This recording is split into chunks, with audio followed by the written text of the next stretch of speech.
네, 저 시간 멈춰 주시고요. 네, 시간 잠깐 다시. 네. 각종군 사령관 여기 다시 나와 주세요.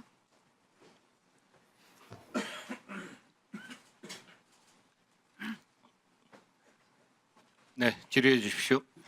네. 예, 전 특수사령관입니다. 네. 각 사령관님이 이번 개헌과 관련해서 굉장히 큰 역할을 하신 건 사실입니다. 그 책임은 반드시 져야 될 것이고요. 그러나 여인영이나 문상호에 비해서 그래도 국민 앞에 먼저 나와서 사실관계를 바로 말한 것들에 대해서는 또 참작할 점이 있다고 생각합니다. 오늘도 정확하게 좀 진술해 주시기 바랍니다. 지금 그 대통령하고 뭐 김용현하고 간저나 안가에서 식사도 하시고 여러 가지 얘기를 하셨는데 특히 국군의 날 시가행진을 마친 후에 2024년 10월 1일 날 대통령 간저에서 김용현, 여인영, 각종군 그러니까 이진우 본인 포함해서 이렇게 3명하고 같이 식사한 건 맞죠? 그렇습니다. 네, 그때 분명히 뭐 반국가 세력에 대한 이야기라든지 그리고 비상대권 관련 이야기를 나눴죠. 예, 그런 기억이 있습니다. 네, 그렇기 때문에 지금 여인영이라든지 이진우 사령관도 대통령이 언젠가는 계엄을 할 것이다 이런 것을 다 인식하고 있는 상황이죠. 그 비상계엄과 대권 이런 부분들 그때 얘기가 있었고, 그래서 그날 분명히 제가 기억하고 말씀드리는 것은 통상 관저로 그때 올라가기 전에도 장관 공간에서 올라가기 전에 티타임, 내려와서 티타임 이렇게 시간을 가졌었습니다. 그러고 나서 그때 분명히 당시 상황이 계엄이 될 상황도 아니고 될 수도 없다. 우리 특전사 대원들이 분명히 안 따른다라고 장관께 분명히 그걸 반대 의사를 명확하게 그때 말씀을 드렸고, 아니 특전사 대원이 본인이 반대 의사를 했지 모르겠는데 그때 대통령이 비상계엄에 그런 말은 얘기했고 예. 사령관들도 그러니까 할 수도 있다는 생각을 한 건 맞잖아요. 그때 그렇게 들었기 때문에 그렇습니다. 그래서 대통령이 그런 말들을 많이 했기 때문에 그렇습니다. 네. 그리고 지금 그 계엄이 있었던 날 예, 대통령하고 2번 통화했죠? 3번이 전화가 왔는데 3번? 2번은 통화했고 통화. 응. 한 번은 전화 통화가 안 된 겁니다. 대통령이 3번을 전화했는데 한 번은 통화를 못했고 당일날 12월 3일 22시 40분 헬기 이동할 때 한 번 하고 23시 40분 네. 헬기 이동할 때 한 번 하고 네. 12월 4일 날 국회에서 상황이 있을 때 00시 30분부터 40분 사이라고 제가 말씀드렸는데 그때 한 번 하고 12월 6일 날 이후에 한 번 하고 그렇게 3번이라고 말씀드렸었습니다. 12월 6일 날도 했어요? 네. 12월 6일 날 전화 오셨던 거는 제가 그냥 그때 수고했다 이런 발언. 그러니까 12월 처음에 국회로 이동 중인 헬기가 어디쯤 가고 있냐 이렇게 통화한 게 처음. 그때 처음입니다. 네, 처음이고 2번째 통화했을 때는 윤석열 대통령이 아직 국회 내 의결 종족수가 안 채워진 것 같으니 빨리 국회 안으로 가서 의사당에 있는 사람들 끌어내라. 그리고 문짝을 도끼로 부수고라도 끄집어내라. 이렇게 얘기한 때죠. 그러니까. 예, 지난번 12월 10일 날 그 국방위 때도 제가 그렇게 정확하게 말씀을 드렸고, 다만 그 의원님 말씀하신 거하고 제가 기억에 차이 나는 그때 그 도끼라는 용어의 부분입니다. 근데 도끼라는 용어, 총, 발포 이런 용어들은 제가 그 기억이 없다고 분명히 말씀드렸고, 나머지 부분은 아직 의결 정족수가 채워진 것. 그러면 좋아요. 문짝을 부숴라. 이거는 명확한 거죠. 맞습니다. 어떤 나머지는 도구를 맞습니다. 이용해서는 모르겠는데 문짝을 부숴라. 예. 네. 그리고 그 4일 날 계엄 해제 의결 해제가 되고 나서도 또 김용현 장관이 중앙선관위에 병력을 재차 투입할 수 있는지 물어봤죠. 그게 그때까지는 제가 정확하게 기억이 혼란스러워서 말씀을 못 드렸는데, 이후에 그 옆에 있던 다른 사람들이 그렇게 증언했다는 얘기를 제가 들었습니다. 그래서 그때 사실관계를 확인해 보니 02시 10분 좀 넘었던 것 같습니다. 그때 2시 10분. 중앙선관위에 병력을 추가 투입할 수 있느냐라고 해서 제가 그 안 된다라는 얘기로 말씀을 드려서 그 이후 상황이 추가 그렇게 정리된 걸로 제가 나중에 추가 더 확인했습니다. 그러면은 김용현 장관 같은 경우 그 계엄 해제가 되고 나서도 이런 어떻게 보면 지시를 한 거 아니에요? 네. 본인은 어떻게 생각했어요? 저는 분명히 말씀을 드리는데 앞서서 공안시 01분 비상계엄령 해제 의결 뜨면서 제가 2분 뒤에 그 사실을 인지했다 그랬습니다. 01시 03분 사이에 인지하고 01시 09분에 제가 전반적인 분들 다 임무를 아니, 중지시키고 본인이 이게 2차 계엄을 하려고 하는 거 아닌가 이런 생각은 안 들었습니까? 그러면 이미 계엄 해제가 의결되고 나서 또 들어갈 수 있냐 이렇게 말한 거 아니에요. 장관이 그렇게 물어봤습니다. 네, 그러니까 2차 계엄 또 할 수 있나 이런 취지로 받아들이진 않았어요? 이게 2차 계엄, 3차 계엄 그런 거 그 용어까지는 그때 솔직히 기억이 안 났었고 추가 투입 관련된 거는 분명히 제가 그건 안 된다고 얘기했던 기억은 있습니다. 그리고 계엄 해제 의결 후에 국방위에 나와서 진술을 할 때 다른 장관, 다른 사령관들하고 말 맞추거나 뭐 그런 걸로 인해서 통화한 적이 있습니까? 왜 그냐면 본인이 나와서 다들 처음에는 거짓말했잖아요. TV 보고서 알았다 네. 이렇게. 네. 예. 보고 말 맞추기 했어요. 그렇진 않습니다. 서로에서 언제까지 하자 이렇게 말 맞추자고 얘기했던 기억은 없습니다. 그런데 왜 다 그렇게 동일하게 와서 거짓말했어요? 그 서로 12월 말 10일, 맞추기를 했을 것 같은데. 12월 10일 당일날도 말씀드렸지만 제가 좀 느낌상 이게 다 그때 아마 거수했던 기억이 있습니다. 그래서 그냥 따로 자연스럽게 그냥 거짓말하자 그냥 어떤 분위기가 그때 책임을 분위기가 그렇게 됐었던 그렇게 걸로 된 제가 거예요. 말 기억하고, 맞추기를 정확히 만나거나 통화를 해서 맞추진 않았습니까? 예, 그렇게 해서 전체적으로 그날로 해서 이렇게 그때로 하자 이렇게 말 맞췄던 기억은 없습니다. 그리고 지금 대통령 변호인 측에서 뭐 대통령은 체포의 첫자도 꺼내지 않았다. 그리고 뭐 사령관들의 진술이 오염된 것 같다. 이런 거짓말들을 하고 있는데 어떻게 느끼고 계세요? 저는 오늘도 말씀드렸듯이만 지난번 국방위 때 말씀드렸듯이 그 2차 때 지시받은 사항들에는 분명히 사실 그대로 말씀드렸습니다. 아니 이런 대통령의 변호인들의 이런 거짓말을 하고 있잖아요. 사실 거짓 주장을 대통령이 사실 윤석열이 지금 거짓말하고 있지 않습니까? 자신은 이런 지시를 내린 적도 없고 체포의 채조도 떠나지 않았다 이런 거짓말하고 있습니다. 그것에 대해서 어떻게 느끼는지 얘기를 해보라는 거예요. 저는 사실대로 말하고 싶습니다. 왜 그렇게 얘기하는지 모르겠는데 저는 분명하게 사실대로 말하고 있습니다. 대통령이 너무 비겁한 거 아닙니까? 본인이 지시하고 이런 거짓말하는 거 비겁하다고 느끼시죠? 그 부분은 평가하지 않겠습니다. 분명한 것은 저는 지금까지 사실대로 말씀을 다 드렸습니다. 네, 수고하셨습니다. 박준태 의원님.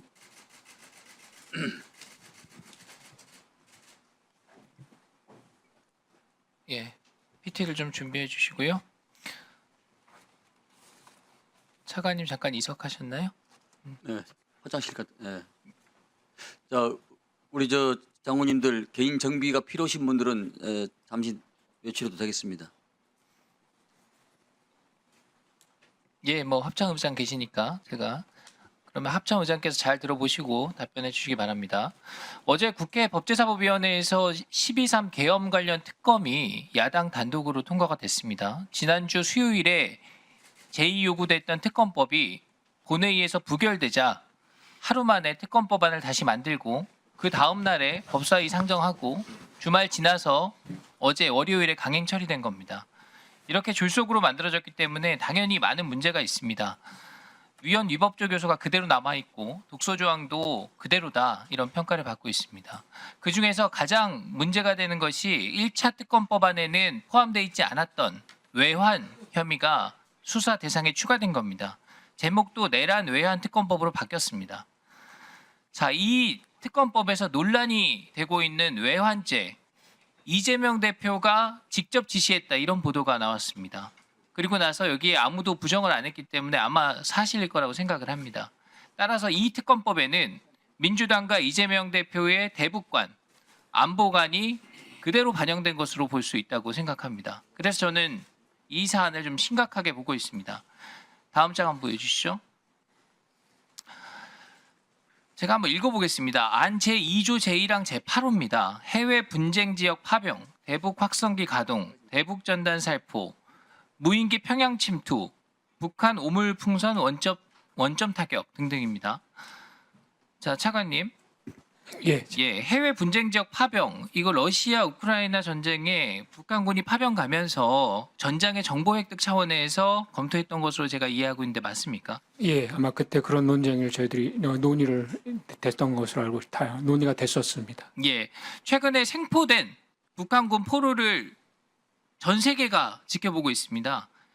이 사람들을 통해서 많은 정보가 지금 전달이 되고 있습니다. 만약 전장에 우리 정보 수집 자원이 인력이 배치가 됐다면 더 많은 정보가 수집이 됐을 거라고 생각합니다. 따라서 이게 했든 안 했든 우리 안보 전략상 당연히 검토할 수 있는 조치다. 저는 이렇게 생각하는데 동의하십니까? 예, 만약에 우리 관련된 인원들이 있었으면 더 많은 분야 또 깊은 분야에 대한 그 정보들이 획득될 거로 생각하고 있고 현재는 뭐 더 저희들이 아닌 다른 기관이 그건 역할을 하고 있는 걸로 알고 있습니다. 예. 합참 의장님. 네. 네. 대북 확성기. 이 김정은이 가장 두려워하는 방송 심리전의 일환이고 대북 전단은 과거에 김여정 하명에 의해서 전단 금지법 그게 아마 남북관계발전법 개정안이었던 걸로 기억하는데 급히 만들었다가 통과를 시켰는데 헌재에서 위헌 판결 난 것으로 저는 기억을 하고 있습니다. 이게 북한의 김정은만 환영할 이 법안이라고 생각을 하는데 제 얘기에 동의를 하십니까? 간단히 의견 말씀해 주십시오. 예, 그 법안에 대해서는 뭐 이렇다 저렇다 할 건 아니지만 군사 활동은 저희들은 뭐 정상적인 군사 활동을 한두고 있다 말씀드리겠습니다. 네. 차관님께서 이 특검법에서 특검법 전체를 평가하실 입장은 아니에요. 외환죄 수사 부분에 대해서 국방부 입장이 있으면 간략히 말씀해 주십시오. 예, 뭐 정상적인 군사 활동이 이번에 있는 비상계엄과 연계되는 것에 대해서는 사실 좀 심각하게 우려를 하고 있습니다. 다시 한번 말씀드리지만 일련에 취해졌던 저희 군사적 조치들은 북한의 상황과 이런 것을 판단해서 저희들이 군사적 조치를 한 것입니다. 이것을 비상계엄과 연계시키면 사실 많은 군사 활동이 앞으로 위축될 우려가 있기 때문에 이런 부분에 대해서는 좀 이렇게 관심을 가지고 또 이렇게 해주셨으면 좋겠습니다. 예. 네. 자, 화면에 제가 형법상 외환의 죄를 띄워놨습니다. 보여주시죠? 형법 제92조 외환유치입니다. 외국과 통모하여 대한민국에 대하여 전단을 열게 하거나 외국인과 통모해 대한민국의 항적한 행위를 의미한다. 이렇게 되어 있습니다. 자, 우리가 북한을 외국으로 인정을 하고 있지 않기 때문에 이 법에서 외환의 죄가 북한과의 관계에서 성립할 수는 없다. 이게 명백한 사실입니다. 그리고 현실적으로도 윤석열 대통령이 북한의 김정은과 또는 군의 최고위급 장성 간에 북한과 짜고서 이런 행위를 했다. 이런 상황을 상상할 수가 없습니다. 그래서 저는 법리적으로도 또 우리 현실로 봐도 외환의 죄는 성립할 수가 없다. 이렇게 생각을 하고 그럼에도 불구하고 이것을 수사 대상으로 삼는 것에 대해서 우려를 표할 수밖에 없는 겁니다. 자, 만약에 이런 게 외환죄다 이러면은 문재인 정부 얘기 안 할 수가 없습니다. 문재인 정부 청와대에서 한국의 사드 배치 늦추기 위해서 정보 유출한 정황이 있습니다. 사드 교체 관련해서 한미 군사작전 일정을 사드 배치 반대하는 단체에다가 유출하고 또 주한 중국 대사관 소속 국방무관에게 사드 미사일 교체 작전명, 작전 일시, 작전 내용 등을 사전에 알려줬다 이런 혐의가 나왔습니다. 물론 이게 중국과의 외교 관계를 이유로 해서 사전 설명 차원이었다 이렇게 설명을 하고 있어요. 제가 그 해명까지 전달해드립니다. 이게 불과 2달 전이에요. 이게 밝혀진 것이. 이러한 사실이 감사원을 통해서 밝혀지고 그것이 감사원이 검찰에 수사 의뢰를 했더니 민주당에서 갑자기 감사원장을 탄핵시켰습니다. 물론 탄핵 사유는 그것이 아닌 다른 이유를 들었지만 시기적으로도 그 당시에 그 문제에 대한 어떤 대응을 봐도 너무 직접적인 연관이 있어 보인다는 겁니다. 자, 그래서 군의 정상적인 활동이 자꾸 계엄 예비 조치로 오도되고 이런 것은 바람직하지 않다.